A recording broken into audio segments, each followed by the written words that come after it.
আপনি কি স্বীকার করেছেন যে এটা অপরাধ করেছেন? হ্যাঁ। আপনি কি ভবিষ্যতে এ ধরনের অন্যায় আর করবেন? না, কখনোই করবো না স্যার। আমি সত্যি বলছি স্যার, কখনো করবো না।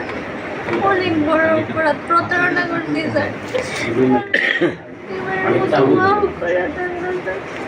এর আগেও কি আপনি ঢাকা মেডিকেলে এসেছেন কখনো? এরকম আসি নাই, মানে আশা হয়েছে যদি কারো কিছু হয় যে মানে বের করে দিতাম, আমাকে কিছু টাকা দিত, জাস্ট এতটুকু। আপনার নাম কি? স্বর্ণা। আপনি এখানে ঢাকা মেডিকেল আজকে কেন এসেছিলেন? মানে আমার একটা আত্মীয় আর কি, যিনি ইসলামিক ব্যাংকে কাজ করে, উনি আমাকে বলছিল যে ওনার ফর্ম যেটা ভর্তি যে হয়, ওই ফর্মটা আর কি ওনাকে ফিল আপ মানে বাউ করে দেওয়ার জন্য সব কিছু। আচ্ছা, আপনি আপনার আত্মীয়কে হ্যাঁ। হেল্প করার জন্য আসছিলেন, ঠিক আছে। আপনি এই যে এই অ্যাপ্রনটা কেন পরেছেন? এটা আমি মনে হচ্ছে ওনার অপারেশনটা যদি একটু আগে করানো যায় এটার জন্য। তো অ্যাপ্রনটা আপনি কোত্থেকে কিনেছিলেন বা কিভাবে সংগ্রহ করেছেন? কিনি নাই স্যার, এটা মানে টেলার্স থেকে বানাইছিলাম। টেলার্স থেকে বানাইছেন? তা আপনি কি জানেন যে ডাক্তারের অনুমতি ছাড়া বা আমাদের চিকিৎসক বা নার্স ছাড়া এই অ্যাপ্রনটা কেউ পড়তে পারে না? না স্যার, করতে পারি না। এটা তো আপনি জানেন। এটা জানি। আপনি কি স্বীকার করেন যে এটা আপনি একটা অপরাধ আমি করেছেন? অনেক বড় অপরাধ করছি স্যার। আমি এটার মধ্যে কেউ জড়িত নাই, আমি নিজে মানে একটু আপনাকে আগানোর জন্য বলছিলাম। আজকে সকাল কয়টার থেকে আপনি ঢাকা মেডিকেলে এরকম ঘোরাফেরা করছিলেন? আমি 11-10টার সময় আসছি। 10টা-11টা থেকে কোন ওয়ার্ডে ঘুরছিলেন আপনি? ঘুরে নাই স্যার, 303-এই ছিল। 303-এ। তারপরে আপনাকে কিভাবে ধরা হলো?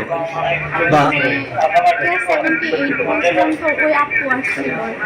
আচ্ছা, ওনার নাম হলো স্বর্ণা, কিন্তু আমি ওনাকে চিনি না। ওই চিকিৎসকের নামও ছিল স্বর্ণা। কিন্তু আমি আমার নামেই সঠিকটাই বলছিলাম, স্বর্ণা। আপনি আপনার নাম বলছিলেন স্বর্ণা। তখন ওই চিকিৎসকের সন্দেহ হলে উনি এই কাজটা করেন, আমাদের আইনশৃঙ্খলা পরিস্থিতি বা আমাদের আনসার সদস্যের কাছে আপনাদেরকে দেয়। বিষয়টা কি এরকম? হ্যাঁ, এরকম। তা আপনি কি একটু বলবেন যে আপনি এই যে যা করেছেন, আপনি একজন চিকিৎসক না হয়ে একটা অ্যাপ্রন পড়েছেন, এটা আপনি ভুল করেছেন বা অন্যায় করেছেন, এটাকে আপনি মনে করেন? জি স্যার, আমি অন্যায় করছি স্যার। আমি সবখানে স্বীকার করছি স্যার, আমি অন্যায় করছি। আপনার দেশের বাড়ি কোথায়? নরসিংদী মনোহর নরসিংদীর মনোহরদী। গ্রামের নাম কোথায়? হারুটিয়া। আর এখানে ঢাকার কোথায় থাকেন? এখানে বক্সিবাজার। বক্সিবাজারে থাকেন? আপনার পুরো নামটা একটু বলবেন, কি নাম? স্বর্ণা? পাপি একটা স্বর্ণা। পাপি আক্তার স্বর্ণা। আপনি লেখাপড়া করেছেন? যে ইন্টার পরীক্ষা দিচ্ছি। ইন্টার কোন কলেজ থেকে পড়েছেন? নরসিংদী মহিলা কলেজ থেকে। নরসিংদী মহিলা কলেজ থেকে। এর আগেও কি আপনি ঢাকা মেডিকেলে এসেছেন কখনো? এরকম আসি নাই, মানে আশা হয়েছে যদি কারো কিছু হয় যে মানে বের করে দিতাম, আমাকে কিছু টাকা দিত, জাস্ট এতটুকু। মানে ওরাই মানে করতো, আপনি করে দেন, মানে আমি কিছু টাকা